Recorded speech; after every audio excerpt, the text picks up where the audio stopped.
everybody, it's Amy Graham, the Badass Valkyrie, and today is June 28th, 2021, and this is the Finding 52 focus for the week. What I wanted to do was to kind of bring the focus back to self-care. And I know that this past year and a half has been extremely hard to delve deep into self-care. And, you know, even before, in the before times, we all, had a lot of different answers to what self-care is. And it can be anything that you choose to make self-care. The reason this challenge started back on my 52nd birthday, I had originally was driving home from a weekend in Boise, and it was going to be my 52nd birthday. And I'm like, 52, what can I do? Because I've always had like a yearly challenge for myself starting on my birthday. And I thought, 52, I'm going to turn 52. We'll do 52 weeks in a year. What can I do? And so it's kind of evolved and over the past couple of years, and I will be 55 this December. And I just kind of wanted to bring everything kind of back into focus for self-care, especially since July 1st is coming up on Thursday, and it is the second half of the year. And I will be honest, the past 6 months, the past 18 months, I have not been great at making sure I have my hour a week for self-care.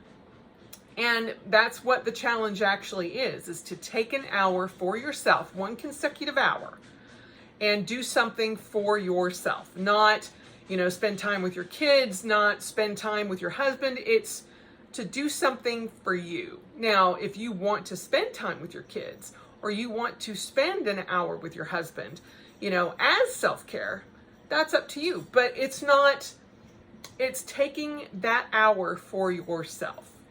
And when we were all in lockdown and in quarantine, it got a little hard to kind of come up with things to do for that. And then I just kind of got out of the habit. And so I am going to try to make it a point for the second half of the year to, finish out this year strong for the second half and have 25 weeks of self-care. It also kind of coincides with One Book July, which I will be starting on Thursday. For the focus is on habits and routines. And I want to make sure that during the month of July that I plan out what I want to do for each week for my self-care. And last week on Sunday, I went to, I don't know why I said last week, it was just yesterday. I went to the farmer's market for the first time in almost 2 years. And I picked up vegetables, and I did like kale and collard greens and spinach, and I got some of the little patty pan squash to try out for the first time. I got a pound of a variety of mushrooms that I've never tried before. And so I wanted to indulge and try some new things. And not only was going to the farmer's market my self-care, but also in trying to come up with something new to try as far as dinner's concerned and things like that. I think that will benefit me as well. I will be focusing more on my health and my nutrition. Focusing on my nutrition kind of goes along with focusing on my health, and I've been doing that all along, but I have some bad habits that I need to work my way out of that I've, developed over the pandemic. And so I will be trying to focus on removing the bad habits more than, and establishing, better habits as well. But all of that goes into self-care for me. And a lot of times I just get too busy or too burned out or too worn down or exhausted to worry about it. And that was one of the main reasons that I started this challenge in the first place, was to focus on self-care. And so I want to get back to that, back to my roots, to where that started for the second half of the year, and talk about some new things to try for self-care. It's not just about, this is what I bought myself this week, or, this is, I'm going to sit here and watch television for an hour, and that's not a bad thing, but when it becomes a bad habit, it can be. And I will be the first to tell you, some days it has become a very bad habit, especially when I'm getting into binge watching. And I, first during the pandemic, it was Supernatural, and then Eureka, and then Warehouse 13, and right now I'm binge watching Agents of S.H.I.E.L.D. again. And so, well, not really binge watching it again. I have never watched consecutively, because we watched Agents of S.H.I.E.L.D. as it aired and loved the show. And now, because I can just go to the next episode and the next episode and the next episode, I'm like, oh, I totally forgot that happened, And so it's been an interesting experience for me, because a lot of the shows that I've been watched, like Warehouse 13 and Eureka, Battlestar Galactica, those kind of shows, I have watched more than once. Firefly, I have watched those 13 episodes of the one season of Firefly probably 12 times, and I know them frontwards and backwards. And so it's been interesting to see how I parse out episodes of a series that I loved but have not watched since it aired. And so it's been a very interesting way of watching it again, and I've really enjoyed it. But I also found myself going, oh, because after so many hours, Netflix will pop up and go, are you still watching Agents of S.H.I.E.L.D.? And I'm like, don't judge me. Don't judge me. And yesterday, it did that twice. And I'm like, ooh, how many episodes did I watch in a row? Too many. So I have to make sure that habits are not becoming bad habits. Habits that I don't feel are bad, but can turn into something that I don't want. Because I'm like, one of the things that I was tracking was like, how many hours have I been inactive? And, I'm trying to keep it under 11 hours a day, but I have 8 hours of work. And then I have my commute and all of that. And so I've been trying to pay attention to that. But if I'm binge watching or gaming, that's another, 2 to 3, 4, 7 hours that I am sedentary. And that is not good either. So it can quickly convert that into a bad habit. So I'm trying to balance out my self-care and find new ways, new things to do for self-care. And so that's what the focus for this week is.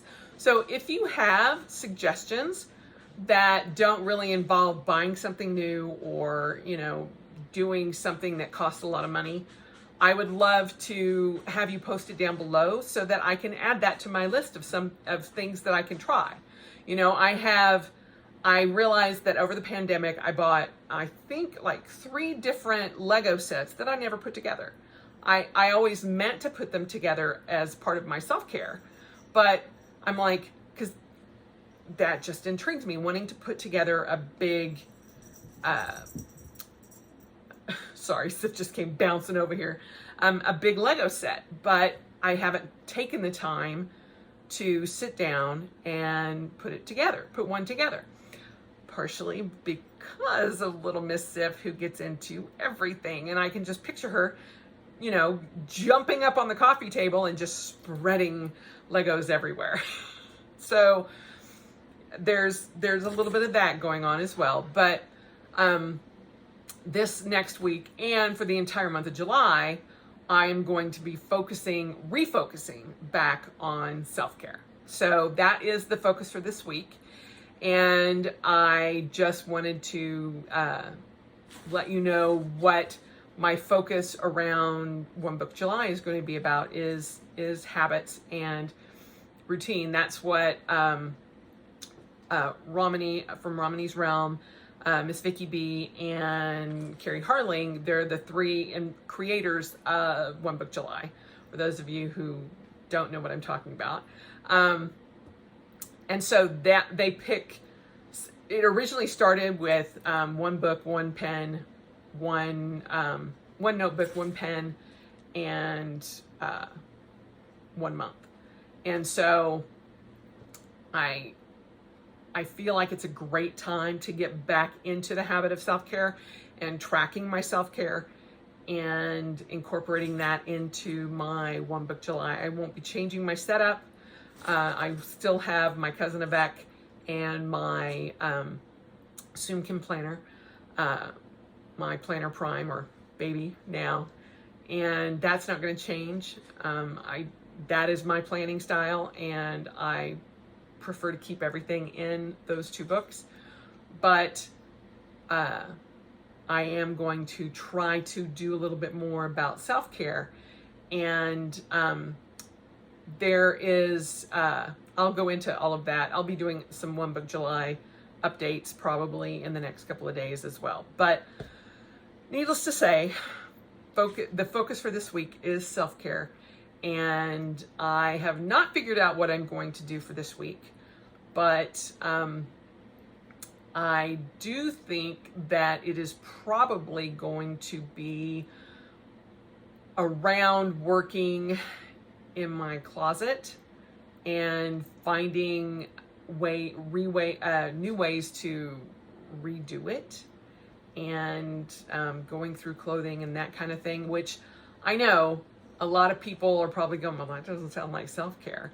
However, it is in a way that every Monday and Wednesday when I have to get up and go to work, and I have to get up at 5 a.m., digging through clothes to see if they fit or don't fit makes me crazy. And so if I can start working on my closet, which is an entire bedroom that I've converted into a closet, then I think that it will help my mood, my overall mental wellness, my general wellness, my stress levels, all of that. And so to me, that screams self-care. And then also using the new things that I picked up from the farmer's market and trying different recipes with the new mushrooms. I mean, I have never seen this vendor at a farmer's market before, and he had like 6 or 8 different types of mushrooms. And I'm like, I have no idea what they're even called. So part of that too will be doing some research and going, okay, how do I do this mushroom? What the hell is this mushroom? I don't even know what this is. You know, I know they have identity maps or identity apps for like trees and rocks and things. I'm like, what if they have that for mushrooms? I'm gonna have to look that up. But just trying some new things and finding a new recipe. I know my best friend Kelly likes the patty pan squash, and so I'm kind of excited to try that. She's told me a couple of ways to cook those. So I am excited to try that as well. So these are all things that are a little bit outside of my comfort level, but it's also something that I'm excited for. And let's be frank, there's not been a whole lot of excitement over the pandemic. And so I'm kind of getting back into that routine of let's get excited for something. Let's find some enthusiasm for something. And, I'm actually excited to try to maintain, 4 weeks of self-care and incorporate that into my week and, incorporate some different habits and things like that will help benefit me overall for the month of July, but also for the rest of the year. So, that's where we're at. And that's the focus, is to refocus on self-care and figure out what you can do for the rest of the year that will help you end the year in a better place than where we started. I know it probably won't take much given, we were still in the midst of the pandemic in January. And so let's just see how we can finish this year out strong. So that's my goal. I will be definitely ending on a high note, as my best friend Kelly and I will be in Las Vegas on New Year's Eve watching the Go-Go's at the Venetian.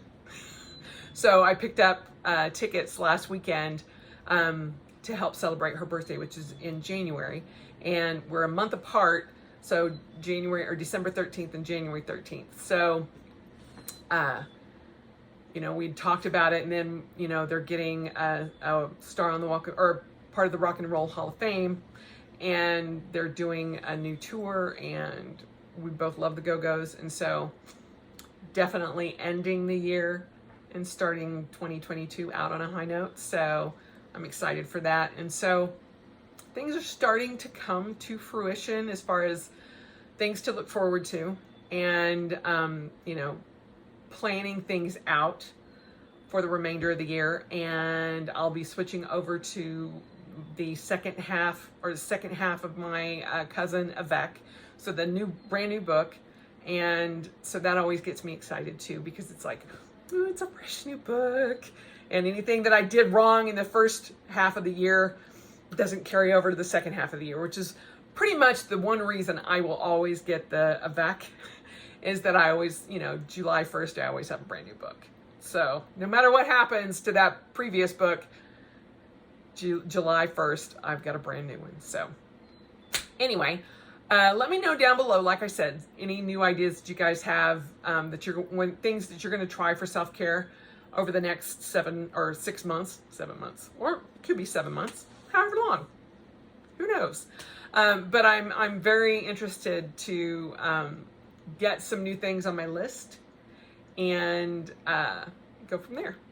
So I hope you guys have had a good week and that your Monday has started out strong, and I will talk to you next week.